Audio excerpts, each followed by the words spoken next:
ভাইরে ভাই, লিওনেল মেসিকে এই বিশ্বকাপের সেরা ফুটবলার হিসেবে ঘোষণা করেছেন ফুটবল সংস্থা আইএফএফএইচএস।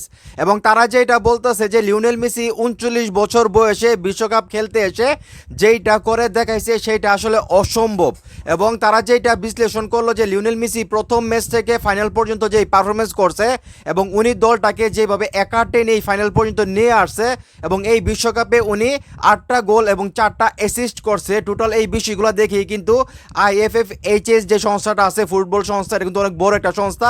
তারা কিন্তু লিওনেল মেসিকে এই 2026 ফুটবল বিশ্বকাপের সেরা ফুটবলার হিসেবে আসলে ঘোষণা করেছেন। তো তারা কি বিবৃতি দিয়েছেন এই বিষয়ে সেটা আমি আপনাদেরকে একটু পরে শোনাই, তাহলে বুঝতে পারবেন লিওনেল মেসিকে তারা কেন এই 2026 ফুটবল বিশ্বকাপে আসলে সেরা ফুটবলার হিসেবে ঘোষণা করেছেন। তো আপনি যদি লিওনেল মেসির ভক্ত হয়ে থাকেন অবশ্যই ভিডিওটা শেয়ার করে দেবেন, কারণ এটা সারা পৃথিবীর মানুষ দেখা উচিত লিওনেল মেসি এই বিশ্বকাপে মানে সেরা ফুটবলার, এবং ওনাকে কেন গোল্ডেন বলটা দেওয়া হয় নাই সেটা নিয়ে আমি আবার কথা বলবো। তো এই যে বিবৃতিটা সেখানে কি বলছে মানে এটা নিয়ে আমি একটু কথা বলি। তো এখানে বলা হচ্ছে টুর্নামেন্টে 39 বছর বয়সী মেসি 60টি ম্যাচে মোট 626 মিনিট মাঠে থেকে 8টি গোল করার পাশাপাশি উনি 4টি অ্যাসিস্ট করছে, অর্থাৎ তিনি সরাসরি 12টি গোলে অবদান রাখছে।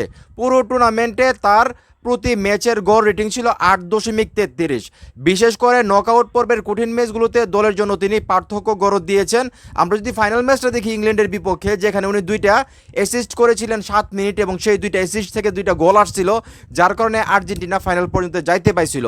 তো এখানে তাই এফএফএইচএস স্পষ্ট জানিয়েছে মেসির এই স্বীকৃতি কোনো 1-2টি ম্যাচের ঝলক নয়, বরং গ্রুপ পর্ব থেকে শুরু করে ফাইনাল পর্যন্ত টানা সর্বোচ্চ মানের পারফরমেন্সের উপর নিখুঁত পরিসংখ্যানগত প্রতিফলন হিসেবে আমরা লিওনেল মেসিকে এই বিশ্বকাপের সেরা ফুটবলার হিসেবে স্বীকৃতি দিতেছি। 1991 সাল থেকে ফুটবলের ইতিহাস ও পরিসংখ্যান নিয়ে কাজ করা এই সংস্থাটির মানদণ্ডই প্রমাণিত হলো। 2026 সালের বৈশ্বিক মঞ্চে সারা প্রভাবটি রেখেছেন খোদ লিওনেল মেসি।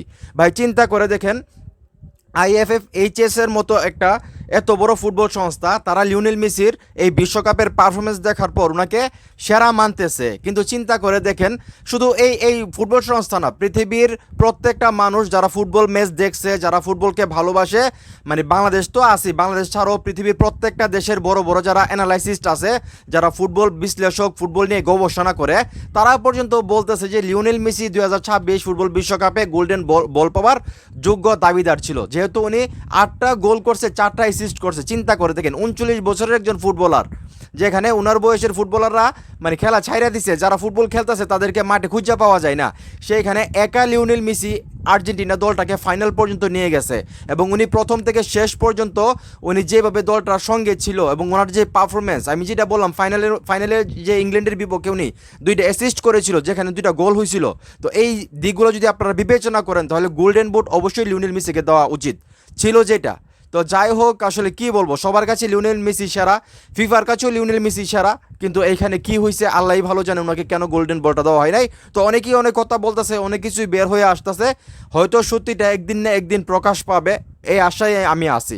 তো এখন এই মুহূর্তে যারা আমার এই ভিডিও দেখতেছেন, এই যে আইএফএফএসএইচ এর মতো একটি ফুটবল সংস্থা লিওনেল মেসিকে 2026 ফুটবল বিশ্বকাপের সেরা ফুটবলার হিসেবে ঘোষণা করলো, এই খবরটা শুনে আপনাদের কাছে কতটা ভালো লাগতেছে সেটা অবশ্যই কমেন্ট করে জানাবেন। ভিডিওটা ভালো লাগলে অবশ্যই শেয়ার করবেন।